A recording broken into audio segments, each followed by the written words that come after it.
Usaha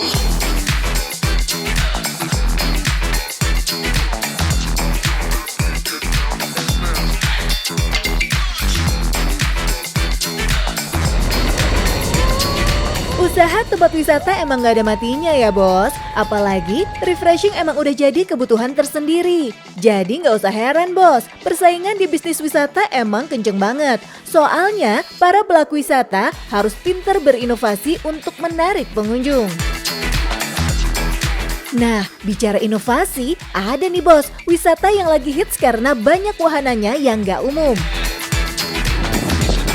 Halo bos, perkenalkan saya Revi sebagai pengelola di wisata Cicalengka Dreamland. Ini adalah salah satu wisata kekinian untuk keluarga maupun untuk anak muda. Mau tahu keseruannya? Tetap di Cuan bos.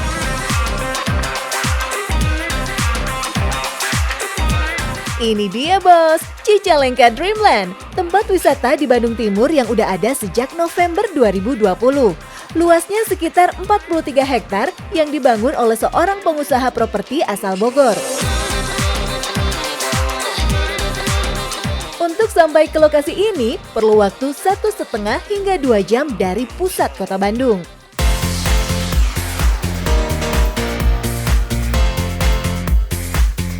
Awal masuk kita akan dikenakan tiket sebesar Rp25.000 untuk weekday, sedangkan untuk weekend Rp30.000.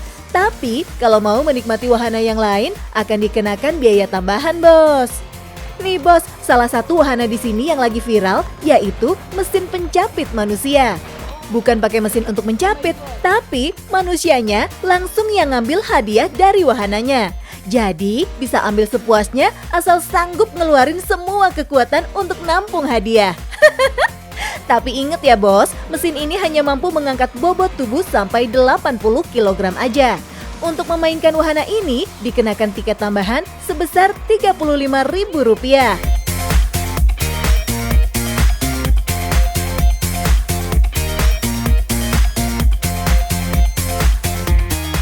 Lanjut ke wahana berikutnya ya bos. Ini dia bioskop virtual yang sudut pandangnya sampai 360 derajat. Nah, kalau mau main ini mesti siap-siap sport jantung nih bos. Soalnya biarpun virtual, tapi efeknya berasa kayak benar-benar nyata. Salah satunya virtual roller coaster ini bos.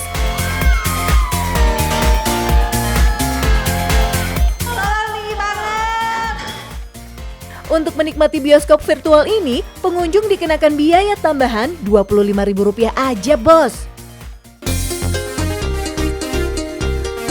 Wahana selanjutnya, nah kalau yang ini nggak boleh takut sama ketinggian bos, apalagi kalau bukan Flying Fox. Untuk menuju lokasi Flying Fox, pihak pengelola menyediakan buggy car. Perjalanannya memakan waktu sekitar 10-15 menit. Tapi di sepanjang perjalanan kita bisa nikmatin pemandangan yang bikin adem mata. Oh iya bos, pihak Cicalengka Dreamland mengklaim Flying Fox ini merupakan yang terpanjang di Indonesia. Emangnya sepanjang apa sih Mas Revi? Bos, ini adalah salah satu wisata kekinian kita, yaitu Flying Fox terpanjang di Indonesia. Untuk panjangnya itu di 720 meter. Kalau mau nyoba jangan takut karena keselamatan dan kenyamanannya kita utamakan.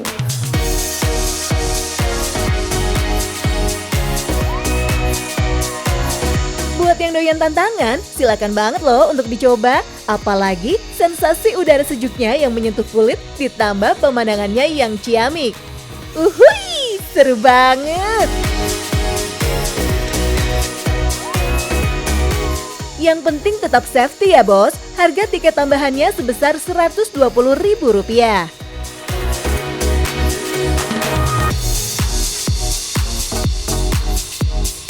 Kalau lagi rame-ramenya pengunjung bos, biasanya bisa sampai 100 orang yang tertarik mencoba wahana Flying Fox ini.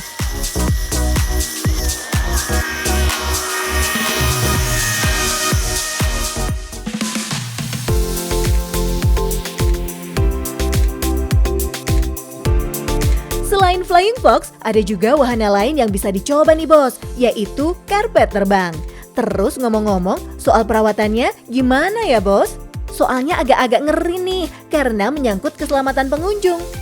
Untuk perawatan kita seluruh area kita setiap hari kita perawatan Di setiap pekan kita ada general cleaning, itu setiap pekan pasti ada. Kalau untuk flying fox, untuk keamanan itu kita 1 pekan sekali. Kita pengolian slingnya, perawatan si pulainya, buat alat flying fox semuanya kita cek di 1 pekan sekali. Jadi untuk keamanan wahana apapun yang ada di Cicalengka Dreamland itu terjamin untuk keamanannya. Jadi nggak perlu takut ya bos untuk menikmati wahana di sini. Karena konsepnya di sini juga termasuk wisata keluarga. Ada juga kok permainan anak seperti playground, jadi nggak perlu bingung kalau bawa anak balita ya. Bahkan ada juga fasilitas berkuda dan permainan otopet. Asik nggak sih tuh? Terus kalau mau ngisi perut, pengunjung bisa menikmati makanan di Cafe Mountain dengan latar belakang pemandangan pegunungan. Makanan di sini juga banyak variannya bos, mulai dari cilor, burger, nasi iga bakar, sampai dessert salad buah. Harga yang ditawarkan mulai dari Rp18.000 aja. Untuk tiket masuk dan makanan kenapa kita harganya terjangkau itu buat para wisatawan. Jadi bisa dari kalangan menengah bawah sampai ke atas itu bisa semuanya menikmati.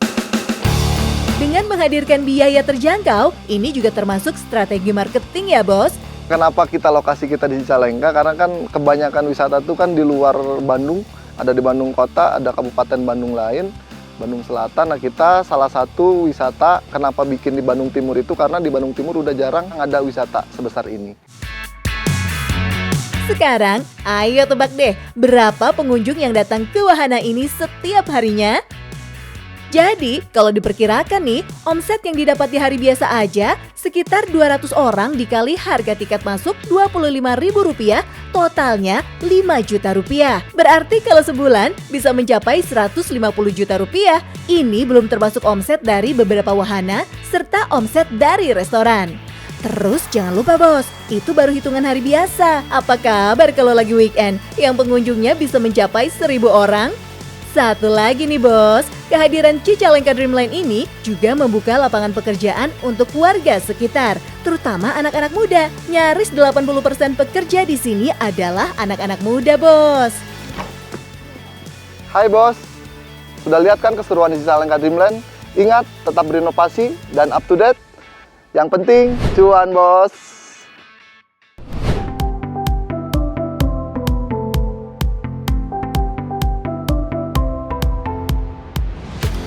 Bos, udah pada makan siang belum? Kali ini kita makan pakai ikan nila ya bos. Soalnya ikan nila ini mau diolah jadi apa aja udah pasti enak bos. Mulai dari olahan tradisional sampai olahan kekinian yang full color. Bahkan ada juga loh bos yang bikin brownies dari ikan nila. Udah gitu, ikan nila juga memiliki aroma yang gak amis. Makanya, permintaan mengonsumsi ikan nila selalu laris manis, bos.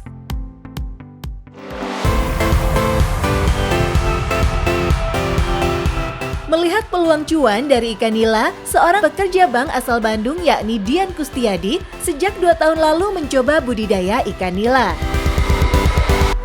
Iseng-iseng sih awalnya bos, tapi siapa sangka budidaya ikan nilanya maju pesat kayak kereta api.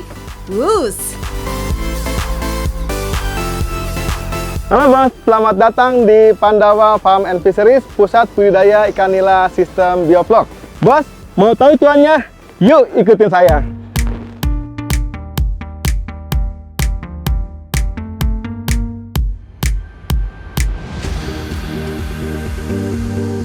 Salut deh sama keberanian Kang Dian yang memulai bisnis saat pandemi dan di usia yang udah nggak muda lagi. Kebetulan memang suka dengan dunia ikan, akhirnya Kang Dian memberanikan diri membuka budidaya nila. Tapi, kenapa yang dipilih ikan nila ya Kang?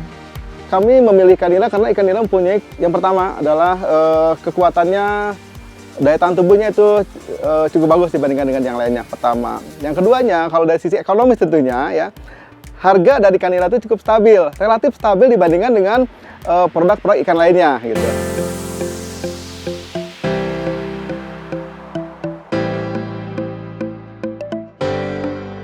Untuk memaksimalkan budidayanya, Kang Dian memilih sistem bioflok. Jadi kunci dari sistem bioflok ini bos adalah pasokan oksigennya harus cukup dan menjaga air tetap bersih. Kang Dian banyak belajar dari pengalaman sebelumnya. Dulu ikan-ikannya banyak yang mati bos. Karena Kang Dian belum paham cara membudidayakan nila secara maksimal. Tapi kalau sekarang sih Kang Dian udah sukses merawat 60 kolam biofloknya. Keunggulannya apa? Yang pertama, ini sistem budidaya dengan sistem bioflok merupakan ramah lingkungan. Ya. Jadi kalau kita lihat air-air kolam yang coklat seperti ini, itu air yang sebetulnya air mahal. Kenapa air mahal? Karena ini merupakan pupuk ya bagi tanaman-tanaman di sekeliling kami, tentunya di sini sawah. Yang kedua, ini juga sistem yang hemat air. Kalau kondisi airnya terawat dengan baik, maka air yang dilakukan untuk budidaya ini ya satu kolam itu terus, tidak usah ditambah-tambah lagi. Nah, beda dengan kolam-kolam yang lainnya yang harus mendapatkan suplai air yang cukup banyak.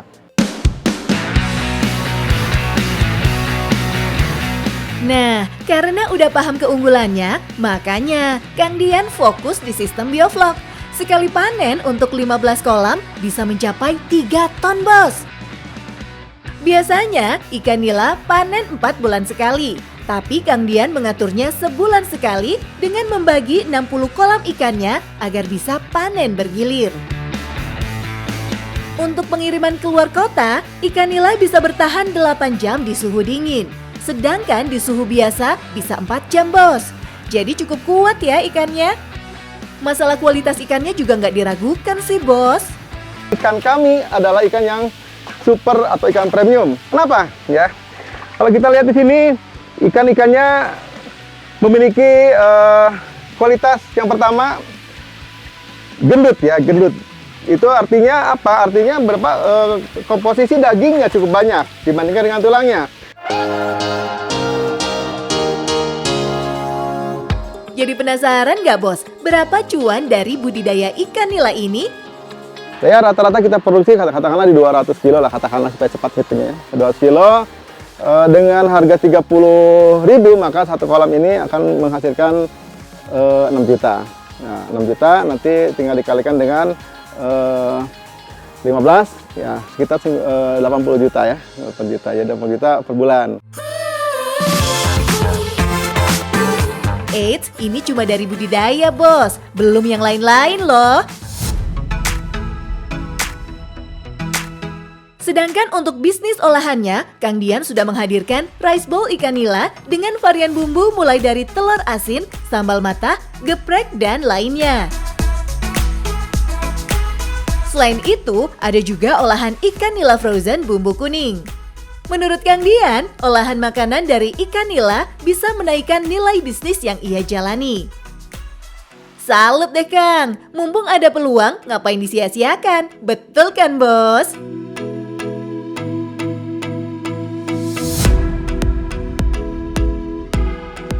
Halo bos, sudah tahu kan bisnis kami? Untuk memulai bisnis ini harus nekat, tapi tetap optimis untuk sukses di masa yang akan datang. Yang penting cuan bos.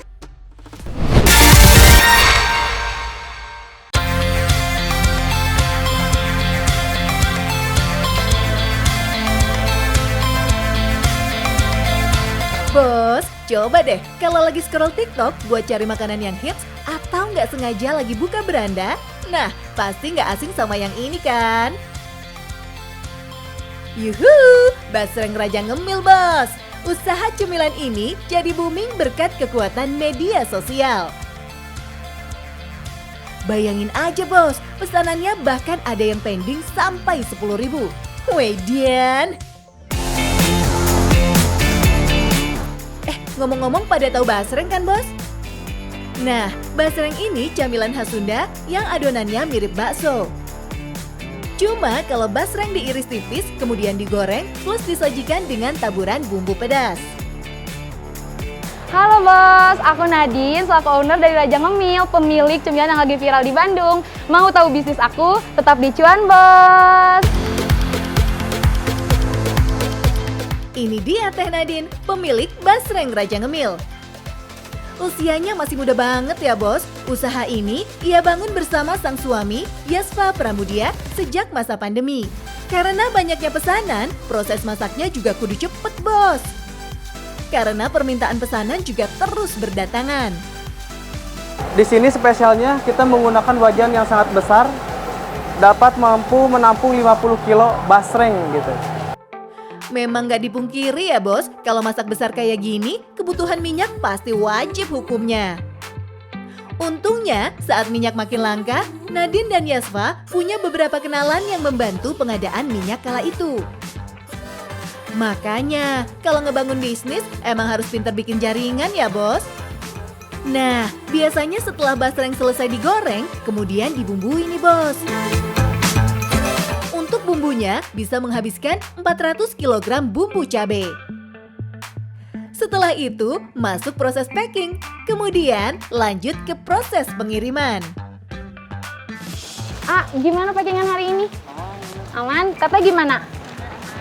Nah, ini dia proses packing di Raja Ngemil. Seharinya bisa nyampe 3.000 paket. Ini nih yang paling viral, yang paling pedes di Raja Ngemil. Karena kan orang Indonesia tuh paling nggak bisa kalau nggak makan cemilan yang pedes-pedes. Duh bos, kalau begini siapa yang nggak ngiler ya? Untuk mengantisipasi persaingan, mereka menghadirkan berbagai varian camilan. Mulai dari basreng, keripik kaca, sus coklat, dan masih banyak yang lainnya dengan start harga mulai dari 11 ribuan. By the way nih bos, alasan menjalankan bisnis ini juga karena Nadine dan Yasva ingin menikah muda. Singkatnya, ingin mencari rezeki bersama sebelum melangkah ke arah yang lebih baik. Dari modal awal 300.000, mereka mendapat keuntungan 500.000. Kemudian, keuntungannya diputar lagi untuk modal berikutnya. Kalau dulu kita masih order 10 kilo basreng mentahnya, lalu jadinya cuma sekitar 8 kilo. Kita sehari itu 8 kilo habis. Terus kita masih SIM COD, sama istri kita COD bareng gitu, sampai saya juga pernah ikut sakit, istri juga pernah ikut sakit gitu. Lalu di situ karena COD perputaran uangnya sangat bagus kita karena memegang uang cash gitu dulu. Dan makin meningkat, kesini makin meningkat karena datang agen dan distributor. Karena mereka langsung transfer uangnya gitu, kita tidak perlu memodal. Makin kesini, makin bulan ke tahun, makin banyak produksi, dan sekarang mencapai 1 ton per hari, jika event sampai 4 ton per hari gitu. Nah, sekarang nih, kira-kira berapa ya omset dari bisnis basreng ini? Tentuin dari omsetnya. Itu biasanya dari yang beli langsung aja bisa di atas 2 juta.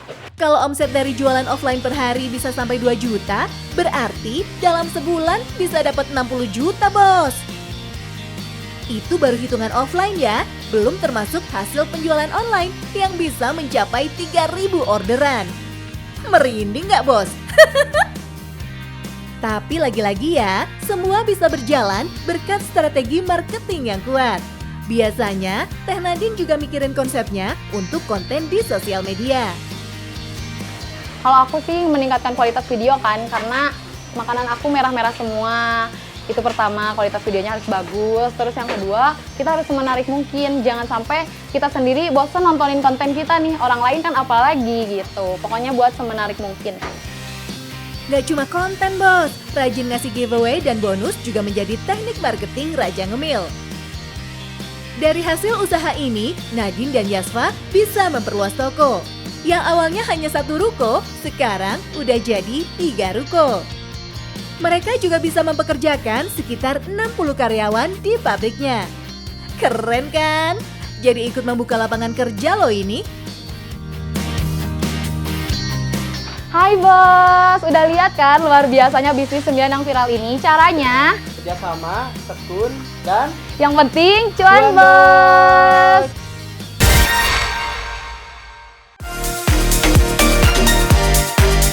Ingat salah satu petuah dari orang sukses ya bos, bahwa risiko terbesar adalah tidak mengambil risiko apapun. Karena di dunia yang berubah sangat cepat ini, satu-satunya strategi yang dijamin gagal adalah tidak mengambil risiko. Jadi, buat kalian yang baru merintis usaha atau masih berangan-angan jadi pengusaha, tentu butuh keberanian untuk bertindak. Memang sih, dalam setiap usaha yang dikerjakan pasti memiliki risiko. Jadi, PR utamanya adalah mengatasi rasa takut saat memulai. Kalau udah ada dorongan yang bikin berani untuk mengambil risiko, niscaya semua bisa terlewati, bos. Oh iya bos, biar urusan cuan bisa lebih lancar, jangan lupa ya, download Alobank lalu upgrade ke Alo Prime. Semua transaksi bakalan lebih mudah dan nggak pakai ribet. Mulai dari urusan pembayaran, transfer, sampai berbagai promo dan benefit lainnya. Sekian dulu perjumpaan kali ini ya bos. Kita ketemu lagi Sabtu depan di jam yang sama. Saksikan terus Cuan Bos, biar tetap cuan bos.